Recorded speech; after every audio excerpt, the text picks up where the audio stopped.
Okay, so we are talking to these three great artists sitting here, and this is part of the Maitri series called Parampara, and it is their debut. Three women, three dynamic women have started this project, and we have three important dynamic men who are going to help them debut their first concert in Dubai, and it's tomorrow.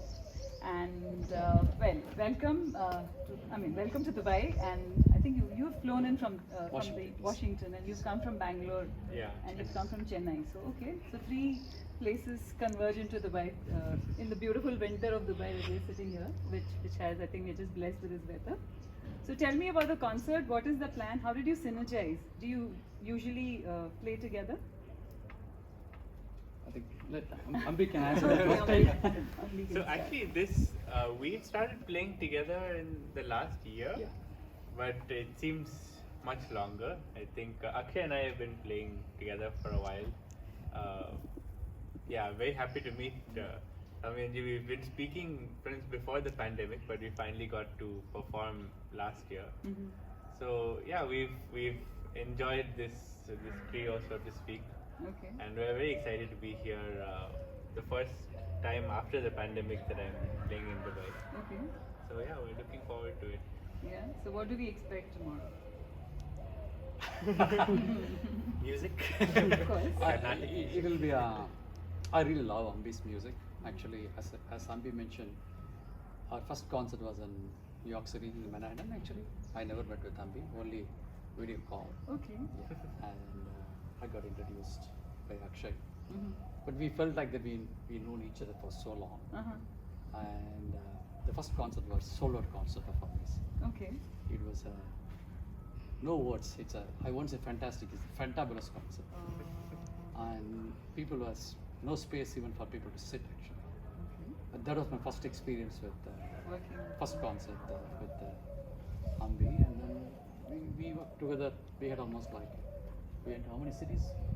10 different cities or 10 or 12 cities? All the three of them. Yeah, all three. Yes, Oh, it's a wonderful. tour. So this is a team which knows each other very Yeah, well. Yes. And how do you think you complement each other on stage? It's a beautiful. Just synergizing? It's a beautiful chemistry. I think each of us genuinely wants the other to do. Other well. to do well. So and I think also when a lot of times when you look at a classical performance, they talk about one person as a solo plus accompanist, but that's not how I look at things at all. I think it's a trio and all of us. Democratic. Yeah. Speaking about that. No, and I think each one has their strengths, and if we're able to complement that and make sure that we're able to bring out each other's strengths, then overall the concert will be way more effective and way more enjoyable for us as well. Yeah, we're talking about the life of an artist, and it's not everybody everybody has an artistic side to them, but not everyone is an artist. And honing a skill and, being with it from childhood and starting very early. How early did you start?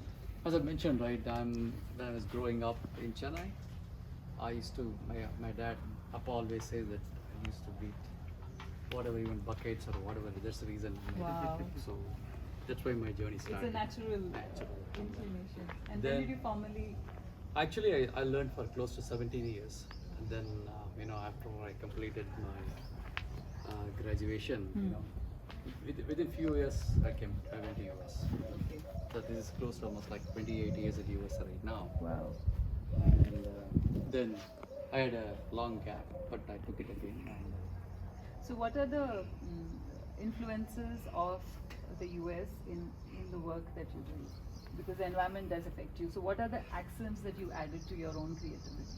I like that. I like the way you worded that. Basically, I'm more into why I'm doing this. Basically, I'm part of the Shankar Netra. Yes, of course, yeah. Big. So that really helped me. I conduct almost like 15 to 20 concerts every year by bringing all the top artists like Okay. Ambi and So you raise money for Shankar. for Shankar Netra. In fact, my father passed away in 2020. In his memory, I started a concert series online. Me, my son, and Kamal. There is another violinist. His name is Kamal Kiran. We raised close to $1 million. We supported so far In the US? supported 9,500 surgeries. and also we conducted the recently in Chennai. In fact, Akshay performed there for the concert in Shankar Nethralaya Hospital venue itself. So the reason why I'm able to reach out to Ambi or Ambi's dad, because of my charity connection, they understand, right? All the artists, they support this pretty good cause basically. Also, when it's a serious cause and it's helmed by an artist, Exactly. there's more gravitas. In fact, his dad is a big supporter of Shankar Nethralaya. Okay. Am I right? Yes, yeah, absolutely. I think he's performed For dad, many years, Yeah, yeah. many years his dad supported actually. Yeah. And Since then, And since this is the Parampara series, and it continues. So you started at 3. Yes. So you said that you were getting, it was normal. The climate was already there. Yeah, absolutely. I think, and at home, it wasn't kind of like a formal beginning that, okay, bring your violin and start practicing this. It was more of kind of, okay, there's music happening at home. My dad would be playing with some other colleagues, and then I would have a small violin there. Okay. So it was kind of like sitting in the corner and trying to play and trying to figure out what they're doing. And then, so it kind of started off as more a fun kind of toy that we like had. a play, like playing. Right. And then that became a little more formal over time. But I think something that I really enjoyed was to kind of see that dedication that all these artists had. Yeah. Because you otherwise see the glamorous part on stage and you see But the there's so big much lights work. and There's so much work. I think nobody sees True. behind the scenes. I remember this one concert that we did with this incredible saxophone player, Ernie Watt. So he had come to Mumbai for our festival, and I think we rehearsed from like 10 in the morning to 3 or 4 in the afternoon. I was like 15, 16, and I was exhausted. I'm like, no, if I need to play well, I need a nap, and I need to go eat lunch. And it's already 4 o'clock, I haven't eaten. All of this, I'm thinking all of these things. Then I go to the green room and I call him, we're done, why don't we go, we'll eat something, rest and come back. He's like, no, I think I need to practice. And he's like 65 at that point. He's like, I think I need to practice. I have my nuts here, don't worry, I'm okay. You go take your nap, you rest. I have my nuts, I need to practice some scales. The concert's at 7. Then immediately I felt like this big. I'm like, what am I doing complaining about this?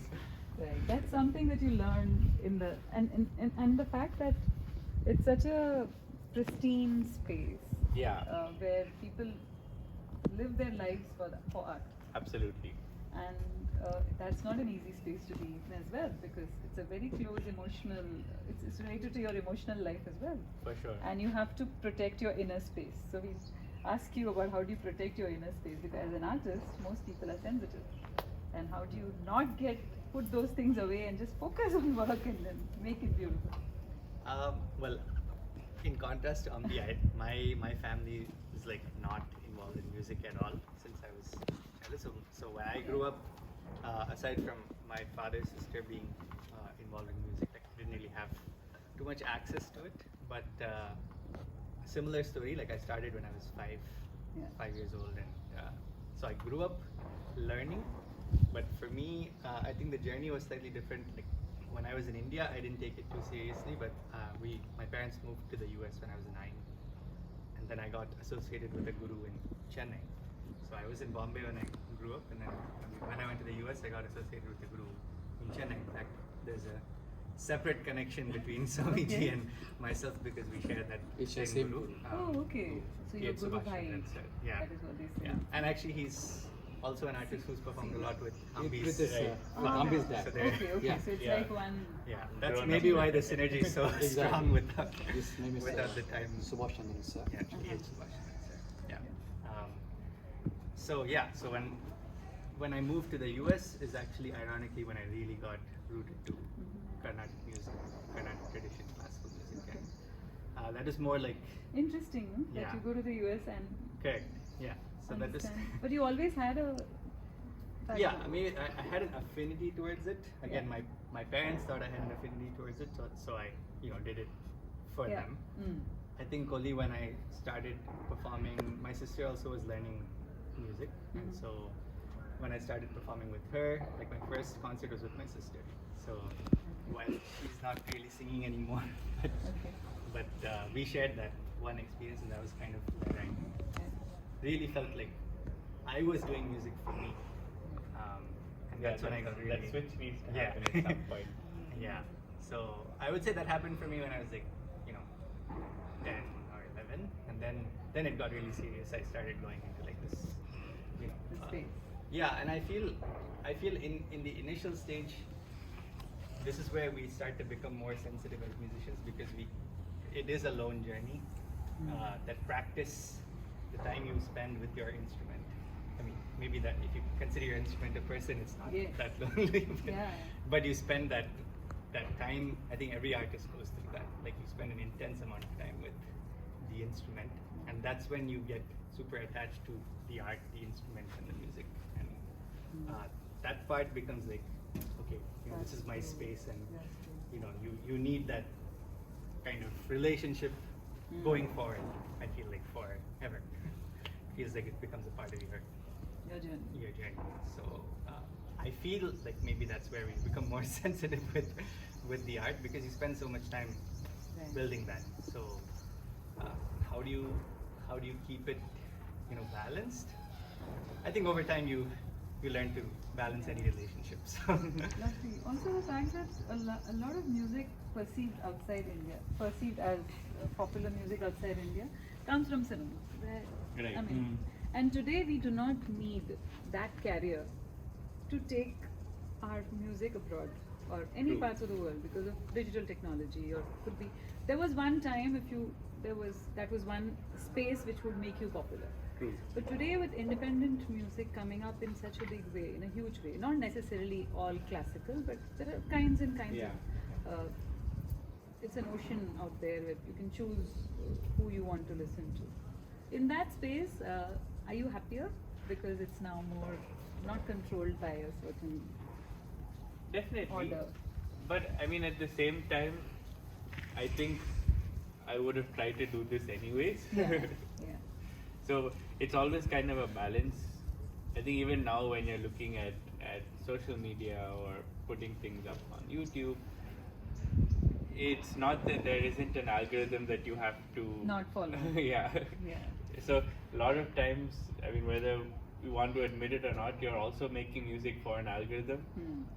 So there is always a balance of making music for yourself versus the algorithm Always, versus what you think people want. Yeah. So there is a fine line there, and I think that line may be different for different people, but you need to find out what gives you happiness. Yeah. What do you think? I have my love-hate relationship with social media. So it's like even if you see, I know the routine is you have to post as often Yeah. as possible, Yeah. but I think even I was telling Soumiya that sometimes I just don't. Like Yeah. I'll go through these phases You where don't need to. I don't. Sometimes it's if you yeah. do not have anything to say, Yeah. just to say, for the sake of saying it, a lot of people post. Yeah, even if I have something to say, sometimes I just don't feel like sharing certain Sharing things, it, and yeah. it's like. Could be. But yeah, I think learning that there are things you can just keep to yourself also is a learning of this whole social media culture, and I think we are definitely part of that generation that didn't have social media, and Yes. then And then it came into your life. No, What but do I you think- Yeah, to be honest, prior to COVID, I was not in social media at all. I don't know even. I don't know. I know Facebook, Yeah. but I completely stayed away. Instagram, in fact, Akshay knows that I just joined. I introduced him to But it. that's, no, but that's okay. No, the reason is, I'll tell you. Yeah. To be honest, thanks to social media, whatever today we reached $1 million donations, Yeah. thanks to Yes. social media. Yes. Okay. Yeah. Yes. So I should be very thankful. Okay. Yeah. We are so proud. Okay. I think probably Sankaranethra is the only organization which connected music with a lot of upcoming youngsters who do not have the space to perform. So we are very glad we got the artists from remote villages of Udupi, Karnataka, and remote villages from Madurai. Same thing from US, Canada, Dubai. We did it in 14 different countries. It's only by just by referral, social media referral. Okay. Yeah. So I'm see how much of social media has done. Yeah. Uh, It can be used in a positive way. In a good positive way. And I'm a strong believer, right? If you give a vision to one family head hold, right? That's our concept. It changes the entire family. Yeah. So I got, I should not say we have got a phenomenal support from the community because particularly from the US, right? People, we were able to include the youngsters for the charity. How the charity, so I have no idea to even how to, in fact, he used to pull my legs. You don't know how to even post in Instagram. Well, I think we So- all learned it. And Yeah. So it's Facebook, it's all our concerts are all Facebook. Yeah. Some of the concerts have got close to almost like 500,000 views and all everything. And now you have so many things on Spotify. You have like some 1,000 channels where you can actually be. Yeah. Yeah, it is. And But- the fact that today's generation, whether we like it or not, people usually Google you. People Yeah. usually, it's a natural order of the world today. Yeah, but I think to that point, so especially this is a conversation I end up having a lot with some of our students at Sapa who are Yeah. 15, 16, Yeah, 17, yeah. when they want to kind of create their social media presence. It's also a conversation I kind of have with them, saying that okay, fine, they're like okay, this is trending, so I need to post I need to this. have those hashtags yeah. and so that these numbers come. So, which is all fine. I mean, you need to build Yeah. all of that. But I also tell them, okay, you build all of that. But then if somebody, like, what is your end goal? Do you want people to see this and come for your concerts? Do you want organizers to see this and call you for concerts? You want or- sponsors? Yeah. So, what is your end game there? So, if your end game is you want organizers to look at this and call you for concerts, are you putting out the right material for that? Or are you putting think out people things that get- you don't want to play on stage? Exactly. Also, sometimes it becomes a very narcissistic exercise, right? You get lost in the fact that Yeah. you post something and then it gets, because anything gets viral today. There is absolutely no logic in It's that. ironic because it's called social media. Yeah, but so at the end of that exercise, a lot of people realize that okay, fine, even if I have say 10% of the following, but they are the people that will probably support my career and who will enjoy the things that I like putting out, Yeah. then maybe that makes more sense. Absolutely. Great. So I'm looking forward to your concert. There's so much to talk to, and thank you for recording this for us. Thank you. Yeah, But yeah, we there have is to more- say that we've had a wonderful she's been time just so around. far. But yeah, there's so much to talk to. I mean, generally also conversation is fun like this because I get to learn so much. And yeah, Dubai is interesting. We'll just do one Dubai story. Okay, so performing in Dubai, you performed here before, and how's the audience been, and what's the receptivity? Do they ask for how they demand? Is there any demand from the crowd saying that okay, please let's play that? So in the past, I've had great experiences here, and it's obviously a very multicultural place, which also means that you get to kind of do what you want. Right. And I've always kind of found that they are very open and willing to listen to what each artist wants to kind of present. So it's also a place that has seen the best of the best and keeps getting the best of the best. So it's a nice kind of challenge for us to always come here and try our best. Yeah, any because I remember watching Hariprasad Pandit, Hariprasad Chaurasia's performance in Dubai, and someone from the audience asked for a certain raga to be played, and he kept his flute down and he said, "I have not been requested this for the last 20 years." Wow.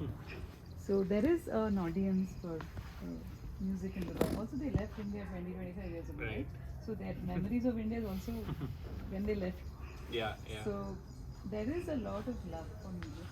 There's a lot of also nostalgia is a favorite emotion. True. There's always like some artists come, oh, okay, you feel like part of India has come. So So I think that enthusiasm is also there, which supports art in a big way. But yeah, I'm waiting to see what is in store tomorrow, and good luck and all the best. Thank you so Thank much. you for Thanks speaking a to lot. me.